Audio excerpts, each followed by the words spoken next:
Today on Studio One, as some people get older, their driving skills may start to decline. We'll tell you why it can be hard for many seniors to know when to let others take the wheel. Also, women play an important role in the military. We'll hear from some Iraq war vets about their wartime experiences. And food always tastes better when the cook puts a little extra into the preparation. We'll spend a day in the life of a couple of cooks who know how to have fun on the job. From the University of North Dakota in Grand Forks, this is Studio One. Hi everyone, and welcome to Studio One. I'm Monty Cashel. And I'm Jenna Lund. Well, many people have heard or even have been participating in the debate on whether we should be overseas in Iraq with the war. Because it's so expensive and it's increasing death toll all the time. On the other hand, a lot of people think it's a really good thing that we're over there. Right. So we actually have the chance today to talk to a Marine who is serving in Iraq. He's going to be in the studio and we get to ask his opinion on the war over there. Also coming up in the show, teaching a class full of young children can be challenging. We'll show you a device many schools are using to help teachers do their jobs. Also, disastrous events like tsunamis can be caused by falling asteroids. We will talk to one asteroid expert about why he decided to study these space objects. But first, here's today's news with Mariah Torning. Thank you, Monty and Jenna.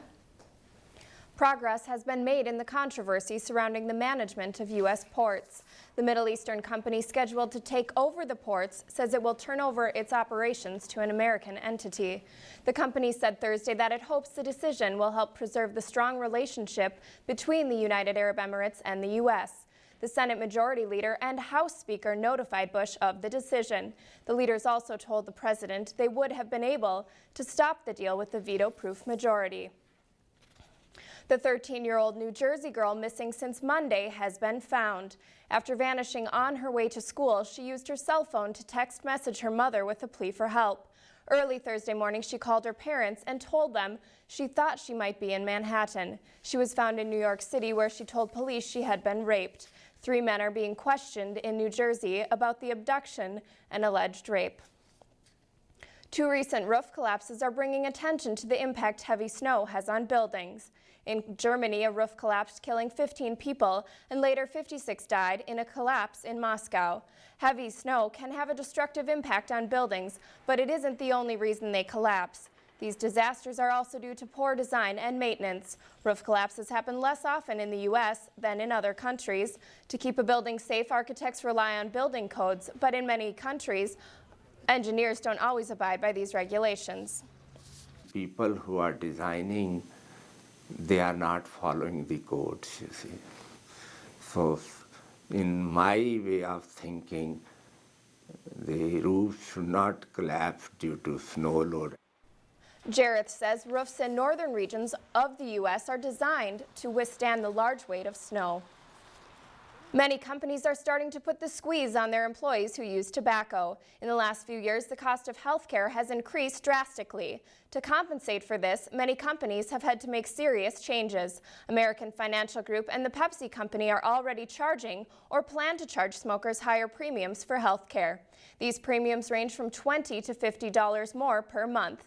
The Center for Disease Control says the economic cost of smoking is nearly $76 billion per year. For many, it can be a rite of passage to earn a driver's license, but for some older drivers, it can be hard to know when the time has come to stop driving. Some people may think they have a right to drive. Others know sitting behind the wheel is a privilege.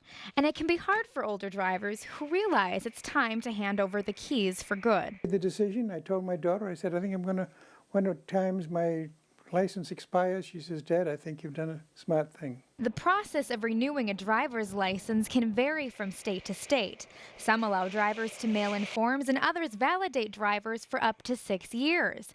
That means authorities must often rely on relatives and the individual to know when to stop driving. Factors that each person has to look for, maybe family members have to look at for a senior driver that they have in their family and make a decision if they should be driving still. Sieber says impaired vision, slow reaction time, and poor judgment are all signs a person may need to stop driving. Roger Meinzer remembers when gas was only 63 cents a gallon. He's a couple years shy of 80 and drives nearly every day. He says his driving skills were instilled at a young age. Try very, very, very hard to be a careful driver. Always have. And that came from my father and my mother. The AARP offers classes to help senior drivers stay current with new driving regulations. The 8-hour course helps refine existing skills and develop safe defensive driving techniques. Drivers who have taken this course are involved in fewer accidents. These seniors hope that taking classes will help them to drive safer and stay on the road a little longer. With photographer Kelly Mosted, I'm Ann Clark reporting for Studio One News. According to the Insurance Institute for Highway Safety, teens are the most accident-prone group of drivers, with senior citizens following at a close second. And that's the news for now. Monty and Jenna? Thanks a lot, Mariah. Certainly, every age group has bad drivers. Yeah, it just depends on the lessons you learn early on. And keep on learning as you go along. Right. Yeah. But it's been a lot springier out. It's getting warmer. I'm puddles excited. Everywhere. I'm getting the fever to be outside all the time. But let's go to Matt Benz at the weather studio, and he's going to tell us if this weather is going to stick around, or how does the weather look for this week? Well, it looks like it's going to be pretty nice for the next couple days. I don't know for the rest of the month, but I wish we could keep this warm weather around forever. I know it feels good after definitely a cold winter, but across our area, our averages are really starting to ramp up, beginning to warm up this time of year. Pair of 40s in Bismarck and Minneapolis, that's a sure sign of spring. You start reaching those milestone temperatures. 40s, Grand Forks, you're getting close to 30 this time of year. But for those of you that are looking ahead towards spring break, you know, either college students or you're just looking to take a break from winter, jump in the yellow bug and follow me around the U.S. First, we're going to stop off in the Rockies, where they are having a lot of snow on the ground still. They usually ski in these areas around the late parts of March into early April, but across this region, mostly upper 30s to mid 40s across that region. If you're not a snow lover, you don't like to ski, then pack up that bug again and head towards the west coast. LA, Las Vegas, they're around 70 this time of year, 66 in San Diego. This time of year, though, they have a lot of rains and winds coming off the Pacific, so make sure to bring your surfboard and a little bit cooler temperatures to catch those waves off the Pacific coast. But if that's still not warm enough for you, if you're looking for some warm temperatures, head towards the Gulf of Mexico, because the north coast of the Gulf of Mexico here, mid-70s, but as you get further south, as you head down towards the Caribbean, 80s is what you're beginning to see, 84 down in Cancun. And if this is not warm enough for you, you're just a hard person to please, then you got to buy a plane ticket and head across the world, all the way down south of the equator to Fiji. And actually in Fiji, they're south of the equator, they're in their summertime right now. They're not in winter, they're actually summer. So this is the warmest temperatures they'll see all year, 86. I know I would love to see that for my spring break this time of year. 86, really nice, and it's pretty nice there all year round. Well, back closer to home here, dry conditions for your spring break across the midsection of the country with some sporadic wet areas. So it looks like we're going to see some pretty nice conditions across the country for your spring break. And I'm going to ask you a question about spring break, just because that seems to be the theme that I'm talking about today. Which spring break destination has the warmest average temperature? And all those places look like a nice place to be on your spring break or your winter holiday. Later on in the show, we'll talk about the Iditarod up in Alaska, so a little bit of change in pace. All right, thanks a lot, Matt. Well, that's definitely something to look forward to. A lot of people who are venturing off to warmer places. Warmer places all over the place. All right, well, let's go now to sports news with Nathan Shane. Thank you, Monty and Jenna. Since Hurricane Katrina, the New Orleans Hornets have been forced to play in Oklahoma City. But as recovery of the city continues, one sign of normalcy in the Big Easy was basketball, as the Hornets played their first game in New Orleans since the hurricane. And they would be taking on the visiting Los Angeles Lakers, up 5 in the third quarter, but David West gets the dunk there. Hornets within 3. Now into the third quarter, Kobe Bryant spinning in the lane, gets the floater to fall. Lakers up by 5. Now in the fourth quarter, New Orleans on the turnover, and the Lakers looking to play spoiler for the homecoming. Kobe Bryant had 40 points on the night as the Lakers win 113 to 107. On to baseball in the World Baseball Classic. Canada taking on the USA. Top of the fifth, Stubby Clapp hits the ball, gets away from the left fielder. He would truck all the way around, keeps on running. They'd go up 8-0 at this point, but at bottom of the fifth, USA coming back. With the bases loaded, Jason Varitek, he would go yard there, bringing the USA within 2. Bottom of the 8th now. Chase Utley, think it's gone. He thinks he's got the U.S. on top, but it's just a little bit short. Adam Stern makes the catch there. Canada upsets the U.S. 8-6. Many young athletes try to get the edge on the competition by lifting weights. While the activity can be helpful if done correctly, some are worried that kids are starting too young. Most young lifters are football players who try to improve their strength. Health experts say that if they practice poor technique, they can stunt their growth by damaging their growth plates. Adult supervision is strongly encouraged until lifters are experienced enough to handle themselves. If weightlifting is done properly, the kids will see the benefit, where if they're not doing the correct form, they can hurt themselves more than they can help. If young people follow correct lifting instructions, injuries should not be a problem at any age. Most doctors say that kids can generally start lifting around 12 years old, but they should not focus on building muscle until after puberty. And it's now time for the Studio One sports trivia question. Well, it is March, and that means one thing, March Madness. So we want to know what team won the NCAA title in their first Final Four appearance. And we'll have the answer to that question, plus some more sports later on in the show. Monty and Jenna? Thanks a lot, Nathan. Sports fans are often rewarded with bobblehead dolls for attending games.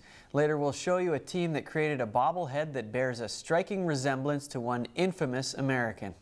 Also, the asteroid belt is found between the orbits of Mars and Jupiter. It is made of leftover material from the formation of the solar system.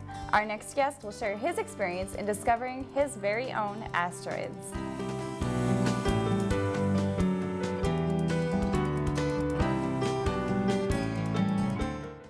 Need to plan an entire conference? Want to provide your employees with professional training and development? The Division of Continuing Education at the University of North Dakota provides quality programs and services for career enhancement. Whether you want to attend educator workshops or need a certificate for your profession, the Division of Continuing Education can help you achieve success. Contact the Division of Continuing Education today and let us meet your professional needs. George Bull and his partners found value in farina, the whitest part of wheat, and created cream of wheat. Patrick Haggerty founded Texas Instruments and helped it become one of the nation's high-tech giants. Raymond Rood is responsible for the modern diving board.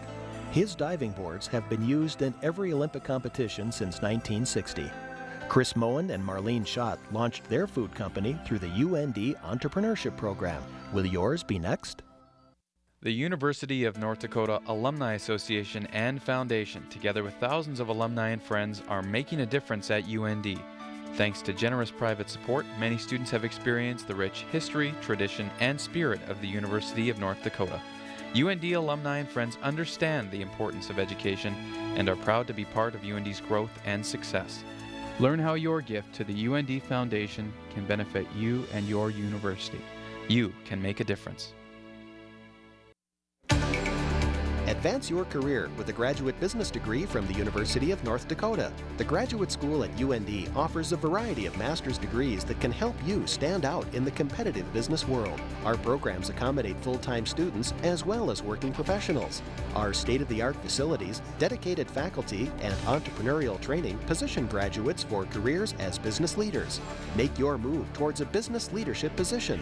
Contact the UND Graduate School today. Tradition runs deep among American Indian people. One of those traditions is helping others. At the University of North Dakota, American Indian Student Services is dedicated to helping students succeed. Our support services include tutoring and financial aid assistance. We have more American Indian programs than any other university in the U.S., making UND a leader in Indian education. Be a part of our tradition. Call 1-800-CALL-UND. You're watching Studio One from the University of North Dakota in Grand Forks. The first asteroid was discovered in 1801. Since then, thousands and thousands more have been discovered. They can be referred to as minor planets or planetoids. Vishnu Reddy has made his own asteroid discoveries and is here to tell us about these interesting pieces of rock. Thank you so much for being here today. So how did you originally become interested in astronomy? What happened was I grew up in India. My childhood, we lived in a small town. which was known for our Indian space program. So we used to launch all our rockets from my hometown. So during the summer, what happened is that we didn't have electricity. Okay, we used to have power cuts in the night. So just like how you have here in California, we used to have them back in India. And so we didn't know what to do. What do you do in the dark when you don't have power? So you used to just lie down and look at the sky, and you used to look at the stars. And so that's why I got interested in astronomy. I said, okay, let me make use of this time. I don't have anything else to do. So I started learning the constellations. So I just got going on that. Wow, that's really interesting. So you also were a journalist by trade. Why didn't you study astronomy in India? To be honest, I got to the bad side of my math teacher when I was a kid. So I didn't do too well in my math classes. So I felt that doing journalism, I could convey the message of science and astronomy to people. I could influence more people through my writing than doing science. So that's how I said, okay, if I don't become an astronomer, it's good to be a science writer. So I thought like that's a good service to society. So that's how I got into it. That's interesting. How did you discover your first asteroid? What happened was I was a journalist back in India, in New Delhi, and a professor from the University of Arizona came down to visit and give a talk. So I went to see the talk as a journalist, and when I was interviewing him, he talked about how nobody in India is doing any research on asteroids. So I got interested in it as an amateur astronomer, and I said I would do something about it. And so I got going on it. I learned a lot on my own, and then with the help and collaboration of some amateurs here in the U.S., so I came to the U.S. here in 1990, and in 2002 actually I went to Tucson, and I discovered my first asteroid there. Yep. How did you know it hasn't already been discovered? It's pretty framework. It's pretty set up. It's a standard procedure. What you do is you take pictures of the sky. That's how you do. What happens is asteroids are just like planets. Okay, they move across the background of the sky. So suppose we take you as an asteroid, for example, and you look at the background. If the background are the stars, you're moving across the background. So if I take a picture of you now and say wait for 10 minutes, you'll move to the next chair. I take another picture then, I take another picture after 15 minutes, and when I do an animation of that, I see you jumping from one seat to the other. So now I know that you are moving across and the stars are fixed. So then I know you're an asteroid. What I do is then I measure the positions, where you are at what time. So if I say at 5 o'clock you were here, 5:15 there, and 5:30 there, so I know you're moving at this rate, at this direction. So I calculate all these calculations, and I send this out to a place called the Minor Planet Center. Okay. It's on the East Coast. So there, actually, they verify everything. They check. You don't do any checking. There's somebody else who's independently, it's peer reviewed. And so only if they know for sure that it's a new object will they announce it as a discovery. So you don't just get to observe something and say that, hey, I found it, it's mine. No, it's very, very streamlined and structured. Right. Yeah. Wow. You actually brought some meteorites with you. What is the difference between a meteorite and an asteroid? The thing is, you can say meteorites are pieces of asteroid. Okay. There is no clear-cut definition in terms of size-wise. Like you can't say, there's no clear definition between a small asteroid and a big meteorite. Okay. So meteorites are something which actually hit the Earth. They fall on the ground. Okay. Asteroids are something going around in space. So what happens is pieces of these asteroids are sent into orbit, which eventually make them land on the Earth. And when they are collected by us, human beings, and then we study them, we come to know they're meteorites. Okay. So what are they made of? They're made of a wide variety of things. Okay. And most of the stuff which they're made of is what we found even on the Earth. Okay, so for example, if you start off, these meteorites are made of totally iron, actually. These are from the core of the asteroid, right from the middle. Okay, if you like, just like the Earth, if you have core of the asteroid, this iron comes from the core of the asteroid.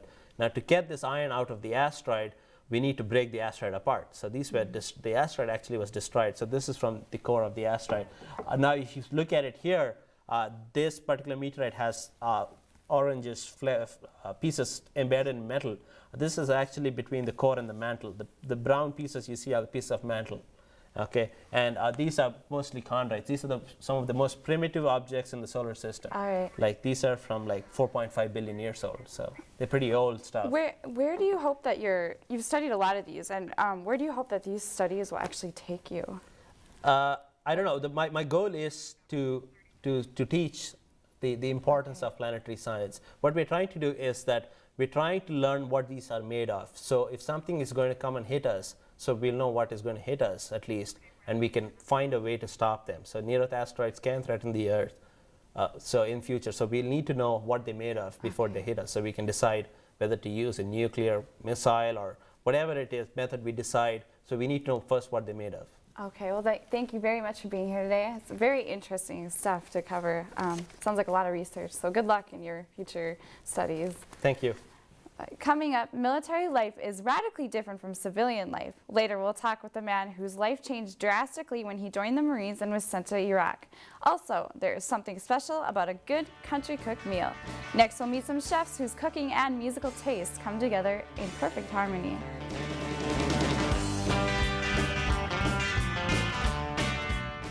Studio One closed captioning is underwritten in part by Options, your disability information source.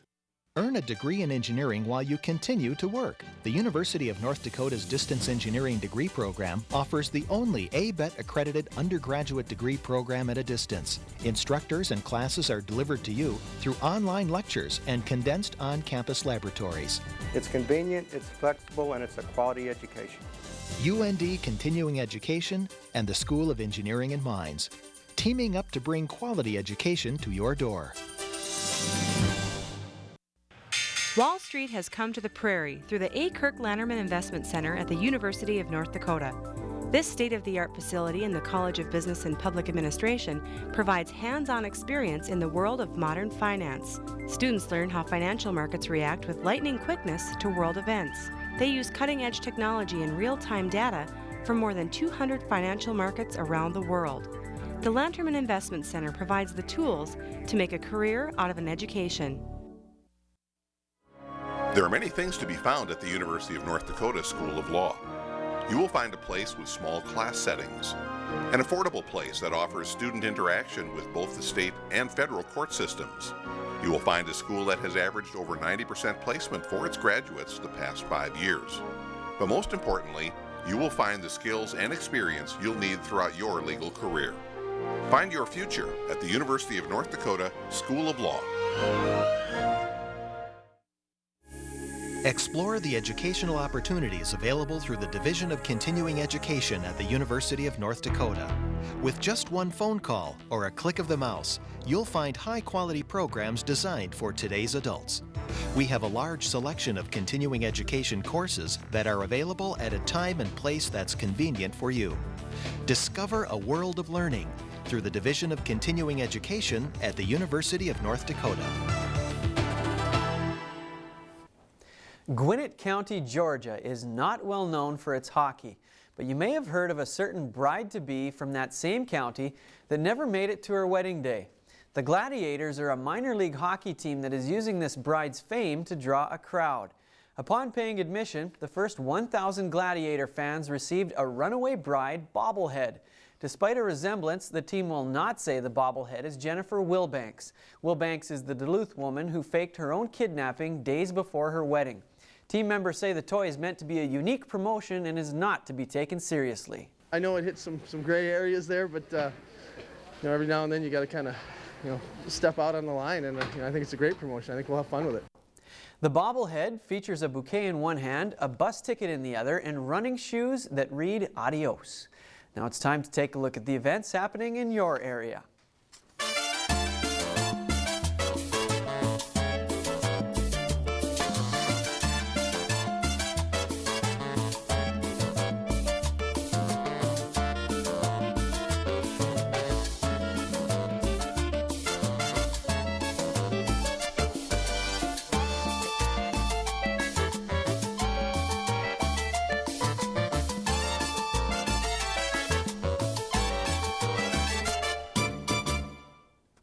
Music usually makes the workplace more enjoyable. Today we spend a day in the life of two cooks with a country flair. Country music is rarely one of the ingredients in a good omelet. Sherry Goditis and Debbie Taylor are cooks in this home-style restaurant, and they say music is as important as salt and pepper. Oh, I like Ellen Jackson. Katie Oslin. Brad Paisley. We listen to them all. We all jam out back there in the back during the daytime. Even the waitress says the cooks need their country fix. They do sing and they have their own versions of songs. Sherry has been working as a cook for almost 20 years. I'm gonna go get some bacon. She says cooking eggs was her greatest challenge. Yeah, when I first started, I missed out a lot of orders. But just like picking a favorite country artist, Sherry says that cooks have their own style. One way, we all do it different. I don't think any two of us do it the same way. There can be rewards for home-style cooking. Debbie has been serving up orders for a quarter of a century herself. She can remember when a customer especially liked his order. He really enjoyed his breakfast, and he just came right back to the kitchen and handed me the $20 tip, so I felt really appreciated that day. Not only has Sherry learned about how to whip up eggs, but the importance of country values in the kitchen. You need to be patient, that's for sure. Patience, patience. So the next time you have a Western omelet, if you're lucky enough to have these two cooks, you may also taste a hint of country in your eggs. I'm Suzanne Schmidt, reporting for Studio One.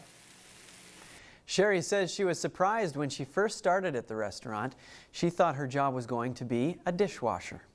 Coming up, traditionally the armed forces have been reserved only for men. But in recent years, women have shown they have a lot to contribute. In our Studio One Spotlight, we'll hear about military life from a woman's perspective.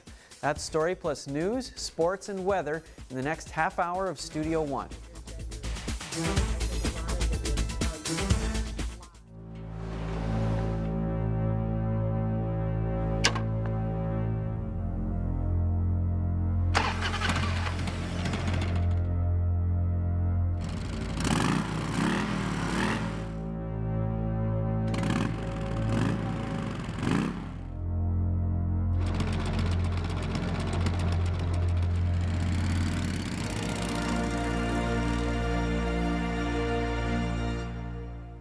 The School of Engineering and Mines at UND has a long history of preparing students for successful careers. Through small classes and faculty involvement, students have unique opportunities to gain hands-on experience. Here, students launch a weather balloon to test a remote imaging device destined for Earth orbit. Students can also become involved in wind energy and fuel cell projects, design, build, and race a Formula One car, or even develop a camera that will generate agricultural images from the International Space Station.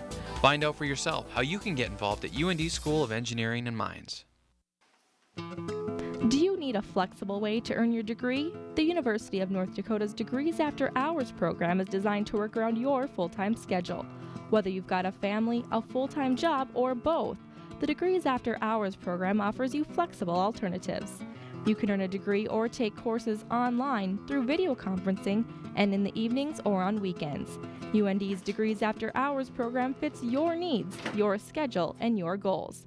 Contact UND today. This can happen. Excuse me, can I get a ride? What? My car broke down. Can I get a ride? No, I can't help you. Look, it's just a ride. No, step back. Get in the car! No!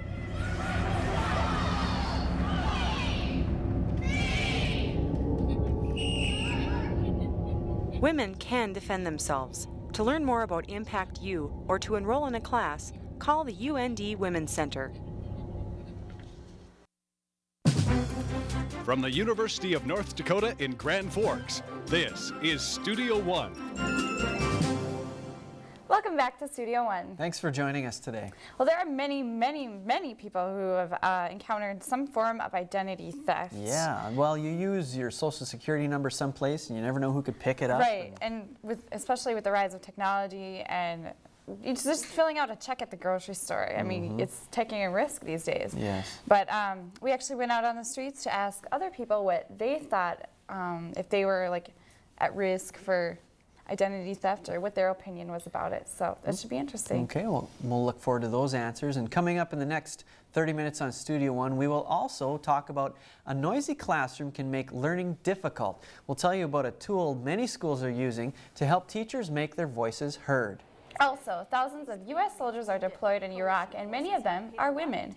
In our Spotlight story, several female soldiers will share their views on serving their country. And we'll speak with a Marine in the studio about his time in Iraq. He'll tell us his story and how his time there changed his life. But first, here's today's news with Mariah Torning. Thank you, Monty and Jenna. The U.S. military announced Thursday that it will close the Abu Ghraib prison in the next 3 months. The 4,500 prisoners will be moved to Camp Cropper, a detention facility at the Baghdad International Airport. Abu Ghraib is known in Iraq for the mistreatment of prisoners under Saddam Hussein's power. It also became notorious worldwide for U.S. abuse of detainees after the American-led invasion. Abu Ghraib will be handed over to the Iraqi government. Secretary of State Condoleezza Rice told senators Thursday that the United States faces no greater challenge from a single country than from Iran. While testifying before the Senate Appropriations Committee, Rice said the Iranian government seems determined to develop nuclear weapons. She says that Iran's government will be isolated if it continues to pursue nuclear development, but she says it is important not to cut off the Iranian people. More Americans are finding that certain foods are off limits. 4 million Americans have food allergies, and it's estimated that this number has doubled in the last 20 years. Some scientists believe in the hygiene theory, which says that the increase in food allergies is caused by the environment. They say since many Americans live clean antibiotic lives, their immune systems find something else to attack, like the proteins in food. While there is evidence supporting the hygiene theory, some immunologists have a problem with it. From the inner city or from areas that might not be as clean as the pristine suburbs. Currently, there are no pills or shots available to cure food allergies. Allergic reactions account for nearly 200 deaths each year. Many aging veterans are now facing a new enemy. According to the Veterans Affairs Health and Human Services Department, more than 70% of veterans are obese, and 1 out of 5 have diabetes. In response, the VA is launching a new campaign titled Healthier U.S. Veterans. To improve the health of the patients, doctors will give out instructions that list exercises and nutritional information to match each patient's needs. Doctors hope the campaign will promote nutrition, exercise, and weight loss. School is a learning experience for students, but hearing the lessons that are trying to be taught can sometimes be difficult. That's why many schools are getting a little high-tech help. Let's find your worksheets that you just worked on and go over them. At this elementary school in Grand Forks, North Dakota, the teachers are getting their message across loud and clear. Like many schools across the country, it's using microphones in the classrooms. Each room is fitted with a special sound enhancement system which allows the teacher's voice to be heard no matter where they are in the classroom.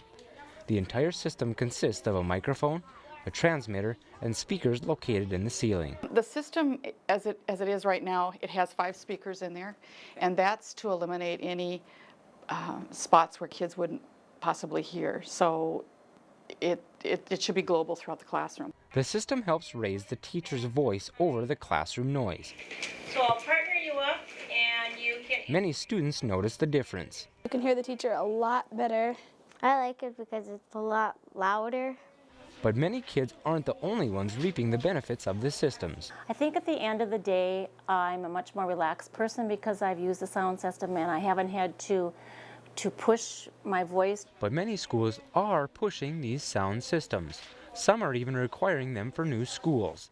The systems cost from $1,000 to $1,500 per classroom. But the real value comes when the learning begins. With photographer Desiree Mosted, I'm Lance Vogel reporting for Studio One. Research has shown that microphone systems in schools can boost test scores and keep students from misbehaving in class. And that's the news for now. Monty and Jenna? Thanks a lot, Mariah. Well, I remember when I was in grade school, they didn't need a microphone to raise their voice and make us behave. No, they usually just yelled at you. Yeah. But anyway, Matt Benz had he was telling us about spring break plans and how it's warm. But now we're going to go to a different kind of climate, and you were going to tell us about some dog sledding. Well, that's right. I'll tell you about the Iditarod. Most of us have been seeing a pretty warm winter so far, and that's been the same case in Alaska, where the Iditarod dog sled race is held.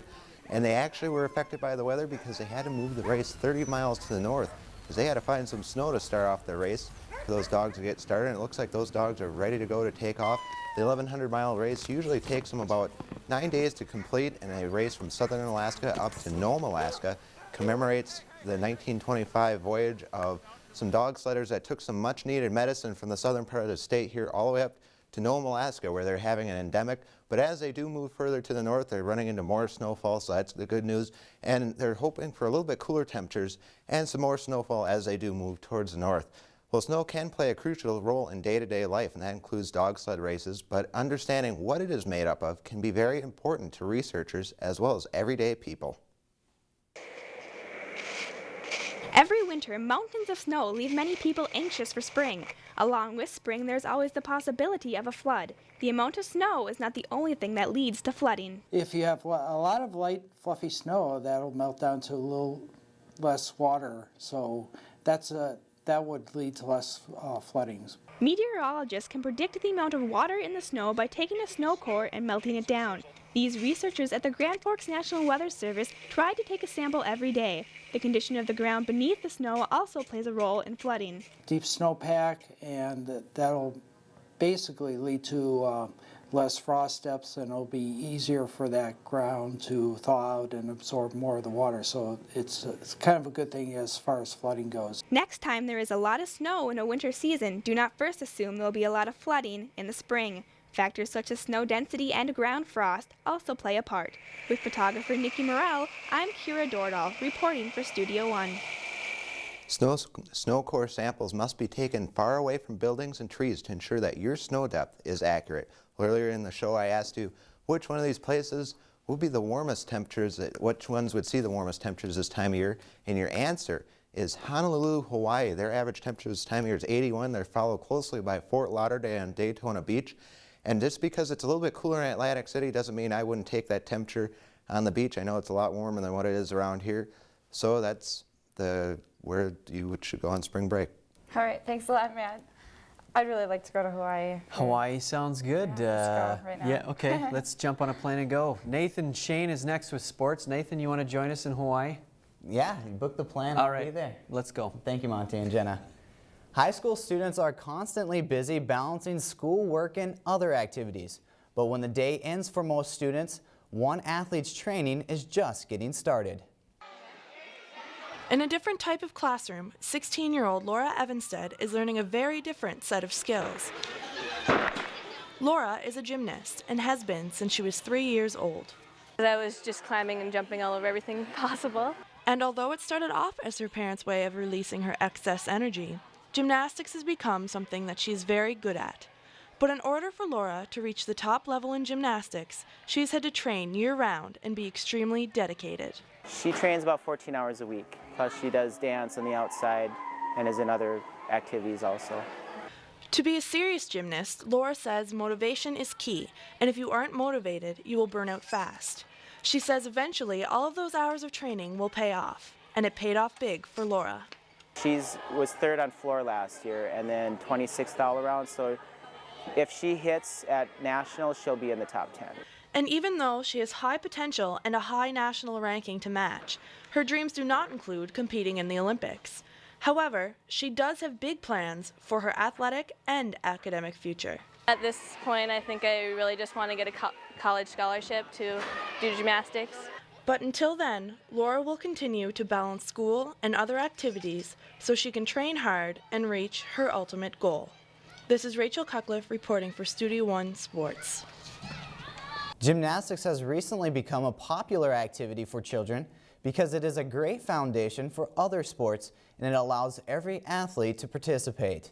And now the answer to this week's Studio One Sports Trivia question. Again, we want to know what team won the NCAA title in their first Final Four appearance. And the answer is D, Connecticut, who won it in 1999. They beat Duke in the championship game, and they have a pretty good shot to win it all again this year, so look out for Connecticut. And that's the sports. Monty and Jenna? Thanks a lot, Nathan. It can be difficult to break into show business. Later, we'll meet a man who fell flat as an actor, only to flourish as a different kind of performer. Also, being a member of the armed forces requires sacrifice and dedication. In our Spotlight story, you'll meet a group of women who take pride in their military service.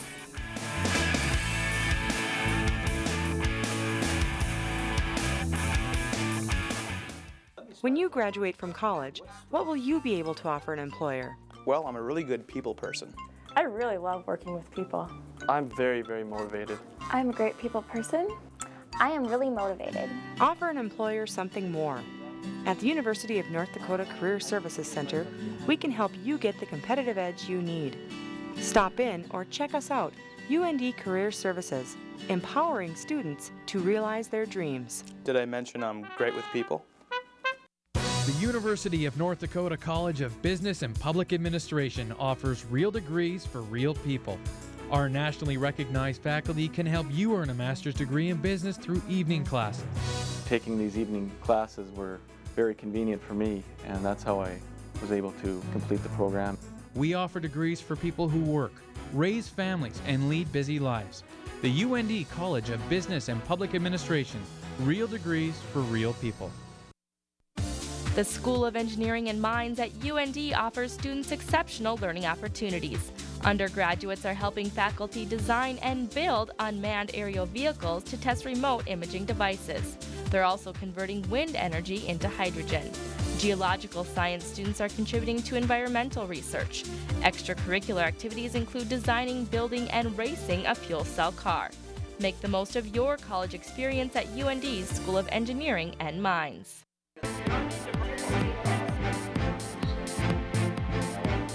Let the University of North Dakota become your partner by providing your business with services to enhance your workforce. The UND Office of Workforce Development has extensive experience conducting employee satisfaction research, strategic planning, focus groups, and grant development. Call us for further information. Workforce Development, a service of the Division of Continuing Education at the University of North Dakota. You're watching Studio One, twice named the best college television show in the nation by the National Association of College Broadcasters. Many people look for a good night on the town. One man knows how to make that night one they will laugh about for a while. Christian Finnegan is a professional at making people laugh. Ask the sophomores. Anyway.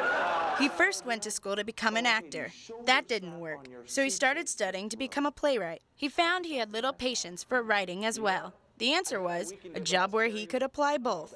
And so stand-up kind of was like a nice combination of the two, where you're performing, but it's your stuff, so you have some sort of sense of ownership of it. And it's lucky for me because nobody would really want to take credit for my jokes anyway. You guys in a good mood or what? Finnegan also gives his own analogies about how relationships are like yard sales.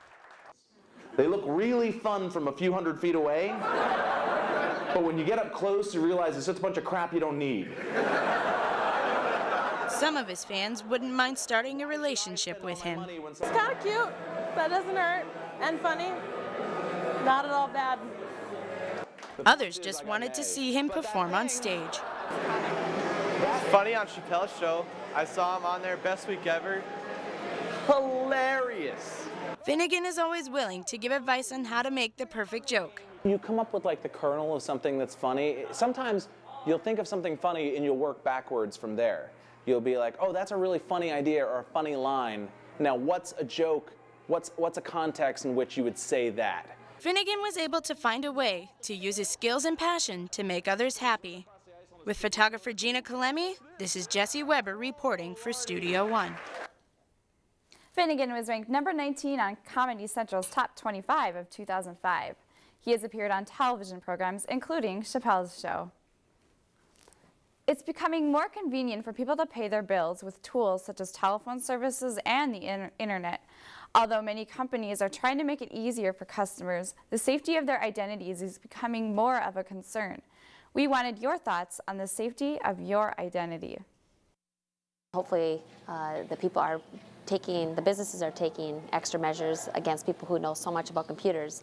But it does always in the back of my mind that people probably do know a lot and they know how to get in there. There are a lot of safeguards out there to protect me, and the banks and credit card companies seem to be doing a fairly good job as well. It's still leery because there's so many people out there that know so much about computers that do the businesses know enough more than these people that know computers? You know, you could say you're anybody, and if you have the correct numbers, you know, you probably get away with it. I try to keep it so that I know who I give my number to online. So, and I usually don't. Of course, I'm concerned about it, but I just try and keep real close track as to who I give information out online, whether it be buying something online or just even doing bill pays. Duty, honor, and pride are some of the terms we often apply to soldiers, and it's becoming more and more common that these brave men in uniform are actually women. Lieutenant Colonel McSally commands 20. If you ask these soldiers about the biggest difference between men and women who serve overseas, you might be surprised by the answer. Different bathrooms and different showers. More and more women are being sent to places like Iraq to defend the United States from the threat of terrorism.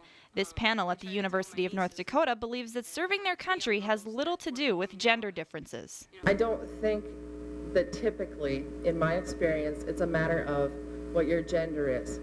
I think a lot of it is how you present yourself and what the choices you make are. Military service can offer several traveling opportunities. I have had the chance to travel Honduras, 2 trips to Germany, of course Kuwait and Iraq too. And fulfill many lifelong dreams. I joined the military because for some reason I felt a need to serve my country. I had some sense of duty. Officer candidate Amy Dobler worked in the intelligence sector and in public affairs during her deployment in Iraq. Staff Sergeant Kristen Pagel and Sergeant Jessica Fisher served as medics together during their deployment. Each of these women say that being a soldier usually overshadows being female. You know, our company that we were with, they expected us to pull our weight, you know. I mean, and I believe that every female that was with us over there, we pulled our weight just as well as they did, you know. We could do the mission just as well as they did. But for women, hard work rarely comes without higher expectations. I worked very hard to make sure that no one could ever say, well, she got that promotion because she was a girl. One thing both men and women in the armed services would like to see is a renewed sense of pride among the citizens they protect. Right after 911 when it happened, you couldn't drive down the street and not find a flag, but now it's all you hear is all the negativism. I've seen how the children in Iraq are living, and I'm just so amazingly grateful that I was born in the United States. Lieutenant Colonel Jennifer Ryder has served in the Air Force for 15 years. She says there is something special that makes her career stand out. And the fact that you get to affect lives and that you get to support your country and defend your nation, I really can't think of anything more to be proud of. And she's not alone. I can tell you that joining the North Dakota National Guard is the single best decision I've ever made in my entire life. Right here, this flag. To defend our country, to defend your guys' freedom, and to be, you guys can live in freedom. And that's why I do my job. It takes a lot of discipline and courage to be a soldier. But this group has a message to any woman who thinks it can't be done. Be proud of who you are and work hard, and you'll get there. I'm Danielle Webster reporting for Studio One. Women currently make up about 10% of the U.S. Armed Forces serving in Iraq and Afghanistan.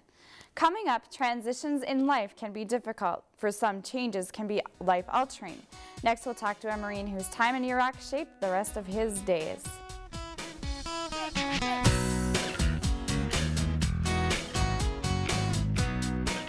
Studio One closed captioning is underwritten in part by University of North Dakota Student Government. Your voice, our mission.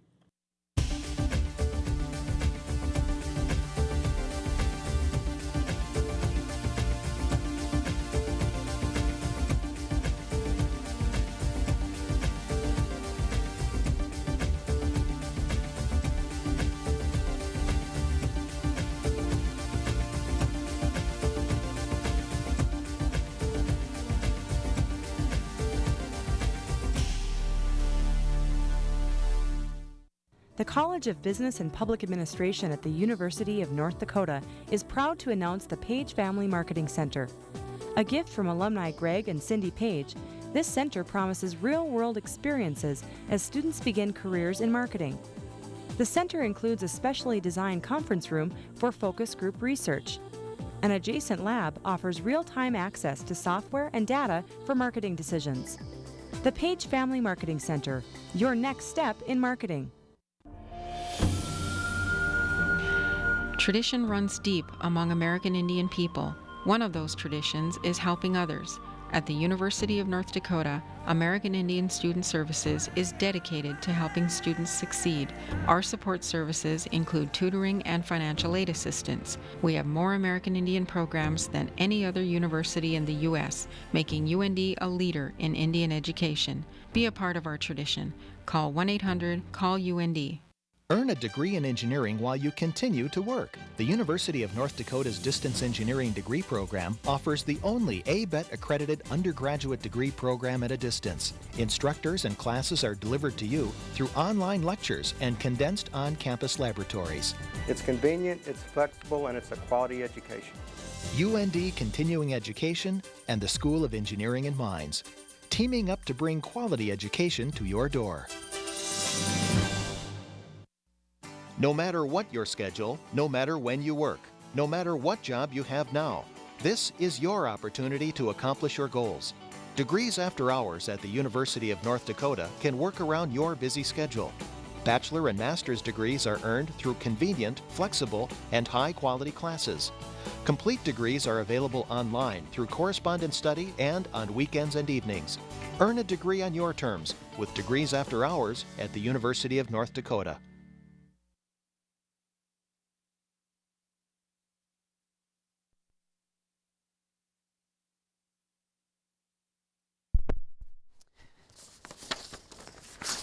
I'm sorry here, my microphone was turned off. It takes a special kind of person to join the armed forces. Life in the military can be extremely hard, and the reality is the lifestyle can be dangerous. Marine David Hutchinson recently returned from Iraq and is here to tell us his story. Thanks so much for coming on the show today. Thanks a lot. Well, first of all, when did you decide personally, I want to be a Marine? What happened there? Well, ever since 9/11, since I'm from New York, it was kind of like a personal for me, and I've always wanted to be a Marine. My dad was a Marine, so kind of wanted to follow in his footsteps. Did you decide before or after the war started that you wanted to join? It was before, but I was still in school, so it was kind of a decision, and I chose to stay in school. So the war started, and then you got into it. Even though the war was, you knew that there's a good chance you'd go over to Iraq. You decided to do this. Yes. Why is that? I don't know, I guess I like the excitement, I guess, and figure being a Marine, going to Iraq, going to a hot spot was pretty much all the excitement I needed. Okay, and you must have gone through some extensive training before you went overseas. Tell us about that training. Oh, it was very extensive. We went through almost every situation you can think of, every possible scenario that can happen while you're over there. But once you get over there, it's a whole new ball game. A whole new ball game. Well, what about some of the things you weren't prepared for? What were some of those things that you saw? Just IEDs. It's an improvised explosive devices going off unexpectedly. You have insurgents just shooting at you without even you knowing about it. I'm sure the weather was a lot different. Oh yeah. What was that like? It was a little weird. On some. Like during the mornings and afternoons, it'll be at about 100 degrees. At night, it'll be about 40. So it's a very big change in the weather. What about sand and wind? And we have a picture of someone with a mask on. Is this pretty much the gear you wore all the time? Yes. It's it helps you during like sandstorms. We have like once a month. Wow. And it's pretty bad. It gets pretty bad. Quite often. Now, yes. you talked a little bit about what you were doing there with hot spots. Tell us about your job when you were in Iraq. Well, my job is I'm a loader on an M1 Abrams tank. You basically load up all the weapons for my other guys to shoot, and also I do perimeter security for other guys. And we're looking at a picture of a couple of tanks in a town. Would this be a hot spot like you were talking about? Yes, this was actually right after a firefight. We actually had to back up just to get out of the way of an IED that was set up for us. What is an IED? An IED is an explosive. It's basically a bomb that's connected to some sort of remote. It could be anything from a cell phone to a car garage remote, anything you can set up. Okay, and we're going to see another picture here of a group of kids no more than 20 feet away from a Marine with a weapon. Is this a common thing where you were? It's very common. During some of the firefights we was in, you would actually see kids waving at us while we're trying to get the bad guys. And the kids they're really helpful because they tell us, you know, what's going to happen. Usually, you go into a spot and something's not right there. You have that feeling, and you ask the kids, and they'll tell you what's going on. Wow. And you talked a little bit about the explosive devices that would be cropping up. How dangerous did it get for you? Well, I got hit a few times with some shrapnel. It's when an explosive device actually blows up. And we're looking at a device right now. Yes. That was one of those devices? Yes. Is that a propane tank? It's a propane tank hooked to a wire and then hooked to some sort of a remote control computer. Okay. Wow, so you had to defuse a lot of those things. Oh, yes. Not fun. Well, a lot of people are divided on the war back here in the U.S. When you were overseas, how did that affect your work? Just hearing from a lot of the good news from the home front. Just, you know, getting letters and hearing from your family and friends. That really helps the morale. Yeah. Around, like, during special missions and stuff. What's next for you? Do you know already what your next mission is? Are you going to be going back?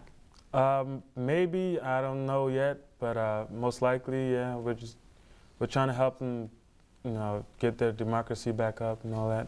All right. Well, thanks so much for coming on the show today and sharing your story. Very interesting to see the pictures and hear your stories. Thank you. Thanks, David. You're watching Studio One from the University of North Dakota. We'll be back right after this.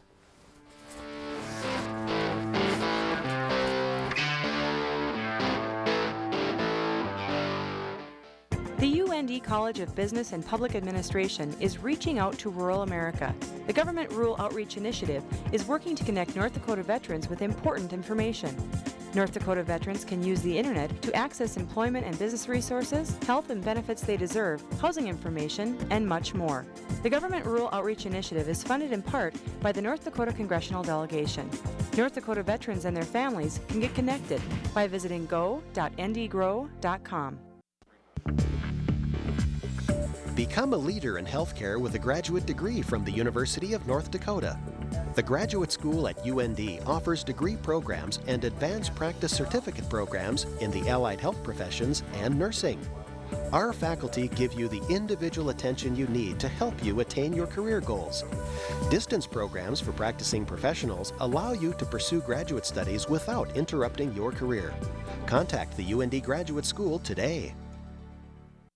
When you graduate from college, what will you be able to offer an employer? Well, I love working with people. I'm a people person. I consider myself to be highly motivated. I'm a real self-starter. Offer an employer something more. At the University of North Dakota Career Services Center, we can help you get the competitive edge you need. Stop in or check us out, UND Career Services, empowering students to realize their dreams. I can offer you much more than just good people skills. You're hired.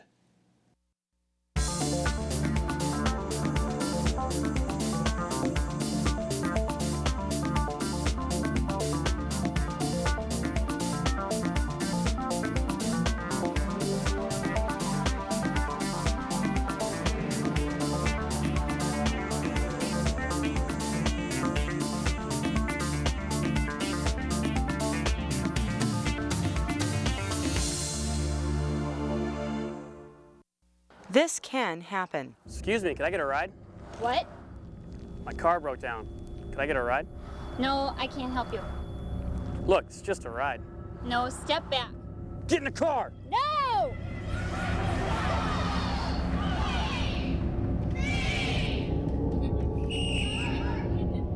Women can defend themselves. To learn more about Impact U or to enroll in a class, call the UND Women's Center.